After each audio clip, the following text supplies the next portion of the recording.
Hi everyone, so I'm George. I've been around in the industry for the past almost 20 years now, unfortunately. And I work as the Senior Vice President of Engineering in GWI, which means I oversee development, QA, DevOps across our 5 countries.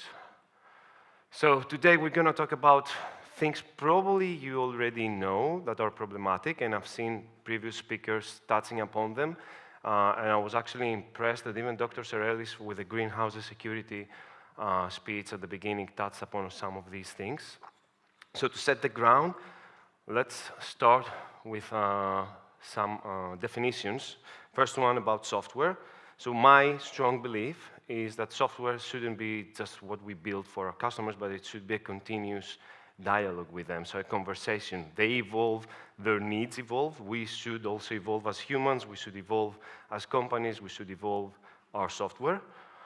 And it's not a definition that's mine, obviously. You can find it in one of the books that's also recommended for today's talk, which is called Team Topologies. And what is software engineering? So you can go into Wikipedia and find like tons of them. One of the earliest one is on a paper by David Parnas. It says that it's a multi-person construction of multi-version programs. And the reason I've chosen this one, and usually I choose this one for my talks, is because it reminds me of 2 things. First is the human factor and how flawed we are as human beings. And if we don't put boundaries and constraints in the things that we solve, we'll find our flaws in the things that we construct. And the second thing, which is also one of our rules today, is time, which reminds me of how futile all these discussions that we have about what's the correct paradigm. Is it functional programming? Is it object-oriented programming? Is it Golang? Or should you build in C#? No, but it's better if you use C++. Nothing to do with the end result. Nobody should care about these things. And also, time flies. So time comes with change, and if we don't adapt, we'll have an issue. So the talk today is called 5 rules. It's also an antidote to chaos. I'm paraphrasing the title of one of my favorite books, which is 12 Rules for Life by Peterson, whoever knows it. And we try to talk about some software problems in the real world. Well, there are tons. I think we can kind of check the research out there and summarize in these bullets. So fallacy of simplicity. We tend to oversimplify things because we need to explain them to our PMs, maybe, as the previous talk said, or we need to talk to a board meeting or to our executive leadership, and then we tend to convey that simplicity down to the development teams where they actually should be more informed because they are closer to the problem, they need to solve, and they do know that there is no simple solution or free beer, as I used to call it. Software is fractal, which means it doesn't have any real dimension, although we try as humans to give it one, think it in terms of hierarchies. We try to think it about data structures, trees, and all these things that conceptually fit into our mind, but actually there's no dimension. So the more we scale, the more we create more complex solutions, the more this dimensionality gets lost. So we need to be able to abstract and reason and explain what we're building. Work happens in silos. I think there was talk number 2 that talked about silos from Vodafone, and that's true. People were very averse in talking into corridors, and even now with hybrid, we prefer private channels or group chats in Slack or Teams. We don't expose easily information. We're afraid to share, maybe, and honestly, we might lack of good leaders that have the big picture and share information. So I'm pretty sure you have found yourself, if you're in a big firm, building something that was already solved by a team like 2 hops next to you. I'm not against having multifunctional, obviously independent teams that can build orthogonal things that talk through interfaces, but having the big picture and knowing if a problem is already solved is key. It's key for going faster, and it's key for not duplicating effort, which translates to money and cost. And pace of change, well, can you actually name all the JavaScript frameworks that have been released the past 6 months? Probably not, and there have been a ton of them. Give it a few months, you won't be able to name all the LLMs that are out there, or the ChatGPT versioning that we are. And also, you cannot really name all the, as the talk of Yanis said about industry changes, customer changes, changes there, and we need to adapt. So we need to be fast as possible. So rule number 1, remember Conways Law. Conways Law says that depending on your organizational structure, that's the design of your system. So you cannot escape it. Feel free, we're lucky in GWI to have most of the big tech companies as clients. I was lucky enough to have a few friends working in there, managers. Conway's Law is always coming up in our discussions. So how can we use Conway's Law then? We need to check literature, we need to check the research and check, there is the Dunbar's number, which says people can only relate with a certain number of other people. There is social media and social relationships research out there. Can you really have a team more than 7 persons? Can you really correlate and know what's going on beyond the Dunbar's number, 150 persons? Research shows you can't. So you need to be mindful of these things when you build teams. You need to know your domain. You need to trust the people that are closer to the problem to tell you about the boundaries and the context and how they communicate between them in order to not lose, again, the big picture. You can use we all build software. Conway's Law was there. Probably we didn't know about it before. But there is a solution. It's called inverse Conway's maneuver. You can check what you're building right now, check your organizational structure, and try to work backwards. And it works. We've tried it in GWI. It works. You need to be mindful of your cognitive load. Probably, check again your teams. Do they really are focused on one value stream, or are they focused on a big complex problem that spans across different value or revenue streams? Which means you need to check team topologies, which is the latest book that gets all that 15 years research right now and gets it into one not very big book that's easy to read. And it mainly describes that there should be only 4 team structures or team ideas and very specific things of how these teams should collaborate. That was rule number 1. Rule number 2 is accept failure. Again, I think I asked Yanis about it. That's Margaret Hamilton. For those of you that you don't know her, she was in the 60s and 70s the lead of the MIT software design lab. And actually, she was contracted with her team by the NASA's Apollo program to build the guidance system. So we talk Apollo and NASA, so failure is not an option. Great. But 3 nines. 3 nines in 6 million components of a rocket means that 6,000 pieces can go wrong. And imagine if yourself or your next of kin, your children were into this rocket, if that would make you feel safe. Probably shouldn't. Which means even in medicine, we have pacemakers, and we think, that's the thing that drives me and makes me alive. Reliability, 19.7%. So next time your CTO asks you to have a 5 nines uptime, remind him of that. Which means we need to accept failure. It's there. It's even in more critical things than software. We're taking ourselves too seriously. There are much more serious domains out there, and they accept failure. So you can rush things in terms of not waiting for the perfect solution, but you shouldn't just take a POC and advertise it as a production-ready software, which most of you have done. Make sure you learn from your failures, make sure you have a no-blame culture, and make sure that your people feel free to experiment and fail, because otherwise they will not learn. Time is our 3rd rule. Respect time. It's something we all have, we rarely know how to use. I see my teams most of the time being frustrated, and nowadays I see that frustration also in product, which didn't used to be like that. I'm also one of these people that were lucky or unlucky to do both roles in my career. They hate deadlines, but they never hate when they get their payroll on time. And they never hate it when the finance team gets their, compensation and bonuses on time. And these teams have always to struggle to get a certain deadline. For us, it's the 28th of every month. I never see frustration in there, but they do get pissed off when we need to get something into the 13th of a Friday, the 13th of whatever month.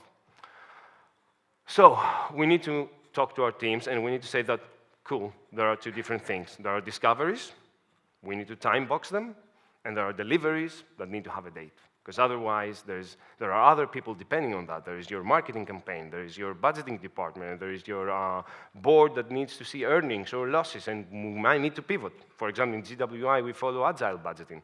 If we don't meet deadlines, how can we know if we're going right? And there's another important piece regarding time, which usually we forget, which is Hiram's Law, which is named after Hiram Wright, an engineer in Google, who also participated in writing that wonderful book, that says the more you have your APIs out there, or your libraries, or your SDKs, the more users they're going to have, and they're going to discover everything, everything. Even if it's not documented, they're going to exploit it. They're going to use it, and you don't know it. We've had that in GWI. We had an API. We didn't document everything. We weren't conscious of time. And suddenly, when we tried to make a change and get to the next version, people started complaining. And then go to talk to your CX, your SDRs, your sales team, trying to persuade them that they need to talk to the client, and you know what, that wasn't documented, you shouldn't have used it. You can't. So be mindful of time. Know your lifespan of your projects. If it's going to be a long one, you need mature engineers that have done it before, you need to wait that people are going to exploit everything, and you need to make sure that you keep updating it. You keep with your pace of change based on the industry you have chosen. You need to build sustainable, not only in terms of greener programs, like Dr. Sherrill said at the beginning, but also sustainable in terms of change. Change is going to come, so you need to be able to accommodate for it. Don't do large updates. Don't go, I hate it when my teams tell me, you know what, it's React 18, we need to update everything. No, you know what, why? It's like just one step at a time, one step at a time. Don't rush things. Realistic deadlines and expectations, that's, probably never going to become true, but try. Be mindful of scale, rule number 4. We all grow, so we want to grow. We want our systems to grow. We want to get more money. We want to get more users, which means we rush things sometimes. Or we build complex solutions because, you know what, we had a really hacky idea, or we found a way to train a new machine learning model or fine-tune our LLM. It doesn't matter right now. Let's put it into production. Oh, you know what, it doesn't scale. Hey, George, usually I hear that, hey, George, can you put some more money in our Google Cloud and, let's scale that and we're going to solve it later? Another complex solution that got into production and, created a ton of technical debt. So no, solve it. Solve it because, it's not just hardware that scales, it's people also. We need to educate our people. We need to scale ourselves. There's a great talk from Scott Hasselman, I think, from Microsoft that's called Scaling Yourself. I advise you all to see it. It's software, obviously, and then it's our orgs. We grow. We get from 10 people to 50 people to 100 people. And what worked when we were 50 doesn't work now we're 200, and what worked when we were 200 doesn't work when we're 650. And it makes sense. And we need to take our multidisciplinary teams, talk with our product, with our designers, user researchers, sales, and discuss about these things. Become the radical candor in the room. Explain honestly the difficulties we have. We're scaling. It's impossible that everything will work forever. And the last thing is make sure you scale cost effectively. Make sure that your costs, depending on your people, your infrastructure, are not super linear with your growth. Otherwise, you're in a very, very bad place. Make sure you make decisions that won't affect so much your return on your investment and your annual recurring revenue, and that you do consult your CFO. Don't always take his word for it, or her word, but do consult. And make sure you're driving things cost-effectively, which brings me to the kind of last rule. I've said a lie today. Rule 5, make data-driven decisions. How can you know something if you don't measure it? And you don't need to measure everything, but you need measure some things. Research shows that most of the products and software engineering projects fail because somewhere along the line, someone took the wrong decision using the wrong data, and that percentage is more than 20%. Which means we need to educate our people with regard to SLIs and SLO. Google has done a wonderful research. They've even provided their books for free with regard to this topic. Talk with your DevOps or SRE engineers if they know about them. If they don't, they should. Flow metrics, DORA metrics. Can you go back to your business leaders and explain if you're respecting the money they're solving to your department? Can you prove that you're efficient? How do you compete against the rest of the industry? Flow metrics, they will show you velocity, but in terms of tackling actual stories, not just story points, which for me means nothing actually. They will show you if you collaborate together. You might have, let's say, a software development team that's good. That's on 70% on DORA metrics. But your lead time is 300 days. Lead time meaning, I'll give my definition, from the idea that came in and we decided to work until we delivered it, we turned on the feature flag. Something goes wrong, or it doesn't, but probably it does. So you need to check, do we have telemetry? Can we monitor? Can we observe the behaviors of the system? Is it like, the design phase that goes wrong? Is it our APIs that are going wrong? What's going wrong? If you don't measure it, you don't know it. And as I said, there is a secret rule, and I'll give you with that. So that's something I originally talked to my previous two firms, and it has led me where I am. And I strongly believe that we should create an environment that gives our people no excuses to thrive, which means it's an environment that cultivates people that are able to unblock themselves first and then share their experiences to unblock others and be polite colleagues. It means that we need to allow our people to learn. It means that we need to allow our people to fail. We need to support them in this effort. And we need to do everything in reasonable boundaries to make sure that they can succeed and they can thrive. Another thing that will lead them to become the better version of themselves for our companies is to create that empathy with our products and with our users. And it might be hard to get them in front of users. It's been a challenge, definitely in GWI. We've made it in my previous firm. But you can have user research. So you can have them watch demos or user research videos of how actual real people are using your product. Because something with engineering that we struggle is we think we're the clever people in the room, and we might be, but that doesn't mean we really get it. It doesn't mean we understand our product or our users, for the matter of this bullet point. So make sure you engage with them, and then make sure you allow some time for innovation. Like our friend from Vodafone said, use budget. Don't use percentages. Don't use Fridays. These things don't work, and they have changed. They're the kind of the current trend. Used to be trends that don't exist anymore. But use budget. Say, you know what? I'm spending 20 million in my product and tech. I'll use 4 million to support innovation. That means I know how many people, I know infrastructure, I have labeled my infrastructure, I have monitoring, I know what it costs to me, and I'm willing to take that bet. And for 4 and 20, you can use X and Y, obviously. Respectful of time, thank you very much. That was all for me today. Hopefully it was helpful.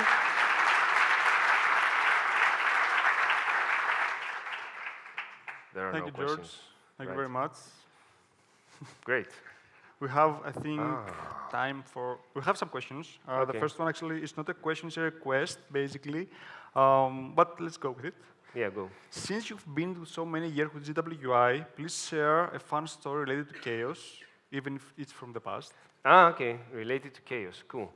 It was so I was hired in GWI as the first engineering employee in Greece. as an engineering manager back then, and we had to build a team that's going to build the new era of our platform, like Platform 2.0, that's what we call them internally. And deciding on the release date was a chaos. So it was, I remember that we had everything agreed, and then, we failed once, and then we were going to fail twice, and then the CEO and the then CPO got me in a room and told me, you know what, but you have to give us something. And I was like, And then I had to talk to DevOps, which was in Czech Republic back then, and I had to persuade my product manager, my fellow in product, Tony, that, you know what, we need to cut some corners, but we don't need to rush things. And all chaos, broke loose, but we made it. So I think something that went wrong there was that we didn't convey the message early enough. So we should have said, and being the radical candor in the room, saying, you know what, probably we're going to fail a second time. Let's agree on what can be released and not why we're going to fail. And we did that, after all. We did that. So it was fun times, definitely. We don't do that anymore. We don't release Platform 3.0, thank God. Right. I think I would like to get the next question. It has many upvotes. Go. And then we're done. Isn't there a difference between the failure you know and the failure you don't see coming? And how do you handle unpredicted failure with high impact? Is there a difference? Sorry, what? Isn't there a difference between the failure that you know Okay. and that you don't see coming? All right. And how do you handle unpredicted failure with high impact? Well, if you can see a failure, then why did you let it happen? I mean, how can you know about a failure? I don't know if I understand the question correctly. But let's say you see a failure coming before you release. I said, being honest, being transparent, being a radical candor, say it. Say it. You should have a culture that allows you to say it. All right, let's make it like that. We do have that culture in CW, in case you're interested.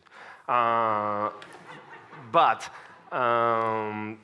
now, for most of the failures, you don't see them, right? We try to shift left our QAs, we try to shift left our security and everything. Obviously, we all try to do that. Hopefully, you do also try to do that.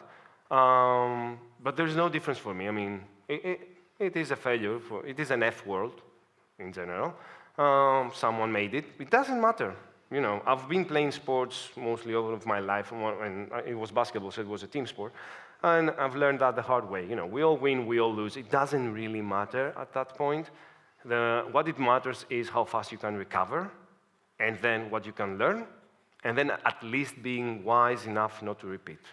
That's it. Thank you. Thank you very much, George.